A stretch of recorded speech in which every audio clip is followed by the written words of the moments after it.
So, what do you guys want to talk about? A historic episode of Monday Night Raw ended with Nia Jax. Vince McMahon truly is evil. She's back, ladies and gentlemen, she is back. And I get a lot of crap from the fans as if I must like Nia Jax. How come you not like Nia Jax? And she had some great moments such as getting RKO'd by Randy or falling on her ass. I deeply enjoy these moments, but you see people, I always talk crap about Nia Jax, mostly for comedy. I was making jokes.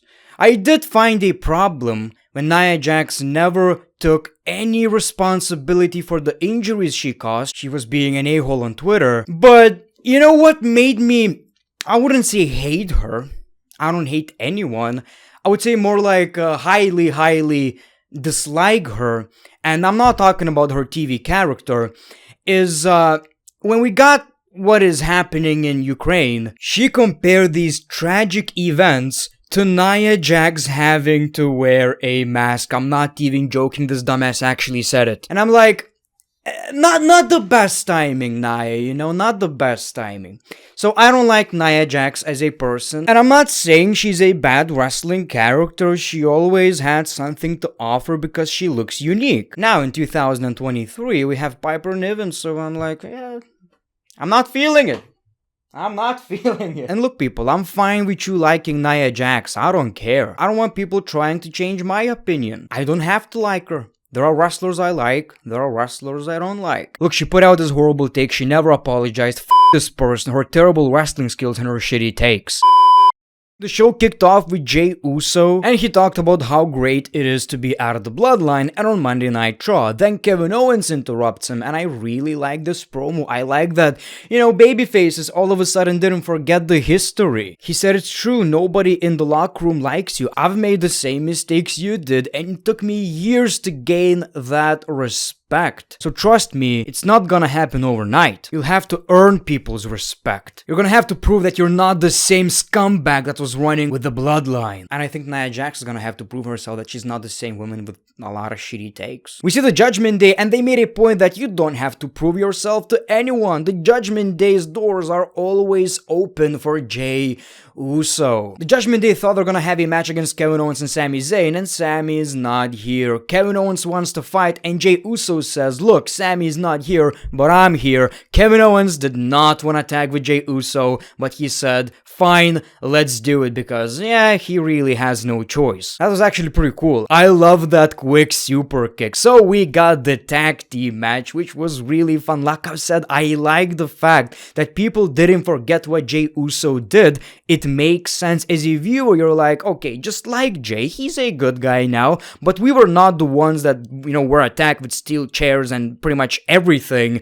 during the Bloodline era. So they have a good reason to be mad at Jey Uso. Now, accidentally, Jey Uso super kicked Kevin Owens, and the Judgment Day won the match. Backstage, Jey Uso wanted to explain himself, but Kevin Owens doesn't want to hear it. Go find your next Bloodline. It's in the Judgment Day's locker room. Love it. It makes sense. We've seen it over and over again in the WWE. Randy Orton and John Cena, for example. That's a weird example, but that's the first thing that came into my mind, even though we got that like 1,000 times. He punt kicked his father, Randy did. And then they were in tag team matches being like, buddy, love this Randy dude. Always loved Randy. The good old days when you punk kicked my father in the head. Edge, the guy who slapped my father. Always such an interesting character. People, this episode of Raw was historic. We got Akira Tozawa versus The Miz, and The Miz won his second match in 2023, and I believe the streak is as impressive as The Undertaker's WrestleMania streak. 31-2. 2 W's. He won 2 times. But I'm glad, he's going to face LA Knight, and I believe The Miz could be the one that is getting drafted to SmackDown.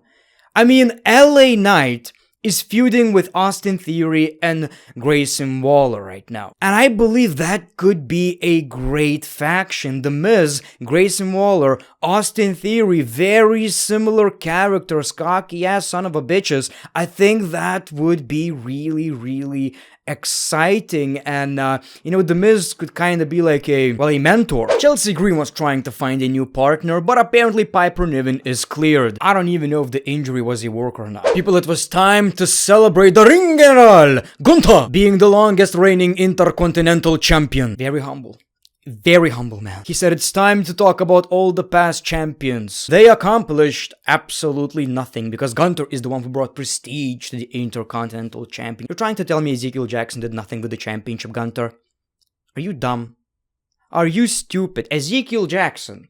Nothing with the We see Chad Gable and he's mad that Gunther made his kids cry, but now he has that passion, that drive to take that championship. He doesn't know when, how, but he will take that Intercontinental Championship from Gunther. We got a 6-man tag team match. Tommaso Ciampa accepted to be a tag team partner, and again, every time we see Gunther and Chad Gable in the ring, it's must-watch television. This is the type of wrestling that I just absolutely love, man. And of course, we got a great finish, by the way, double submission, and the babyface team won. But now it's gonna be even more interesting because now it's unpredictable. You don't know. Maybe Chad Gable will win the Intercontinental Championship because the streak is broken. I'm not saying he should lose the championship right off the bat.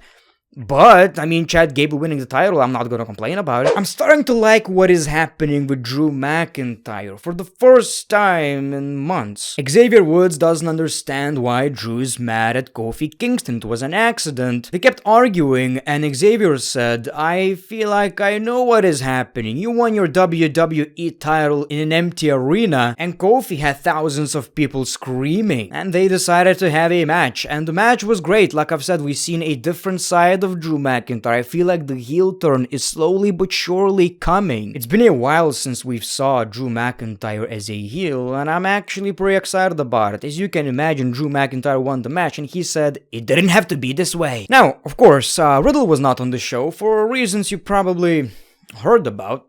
I think the man is getting fired. I think he's getting fired. Riddle is his own worst enemy. My man is in some controversy every 6 months. We saw Cody Rhodes making his return, but quickly got interrupted by Dominic Mysterio and JD McDonald's. I'm living in Big Mac double cheeseburger. Para-pa-pa-pa. They're happy Cody brought Jey Uso to Monday Night Raw because apparently he's going to join the Judgment Day. Rhodes punches Mysterio down. This was kinda random to me, man. Cody, here's the thing about Cody lately. Cody has nothing to do. After Brock Lesnar, he's just there. I know, Roman, Cody, I get it, but it's time to give Cody something interesting. There's months until WrestleMania. We can start new rivalries. We saw Chelsea Green versus Shayna Baszler. As you can imagine, Chelsea Green lost very quickly. We got Piper Niven, Zoe Stark with the save, so it seems like this is going to be a tag team. Which I'm not feeling, if I'm being honest. I feel like Shayna Baszler just got out of the tag team, and we thought she's going to be a singles competitor, a main eventer she always should have been, and she's in a tag team again, probably.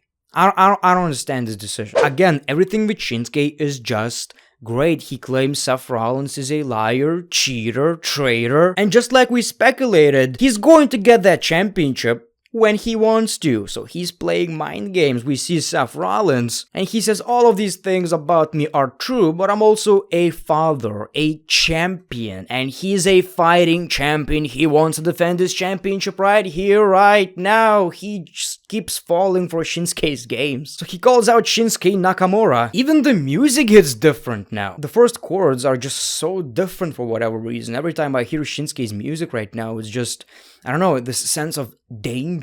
We see Shinsuke attacking Ricochet backstage, and he says he's going to get that championship when he wants to. Seth is disappointed, but not too overly worried about Ricochet. I think it's a one-sided relationship, Ricky. You gotta turn on Seth now. We thought this is going to be such a great rivalry. We lost hope when it comes to Shinsuke Nakamura, and this is the best Shinsuke we've ever seen. Okay, ladies and gentlemen, time for the main event. Raquel Rodriguez versus Rhea Ripley. Women's World Heavyweight Championship. Now, if we only knew what's gonna happen. The match was fine, pretty much like, what we saw on the pay-per-view. By the way, during a backstage segment, Raquel said, "I'm not like most people."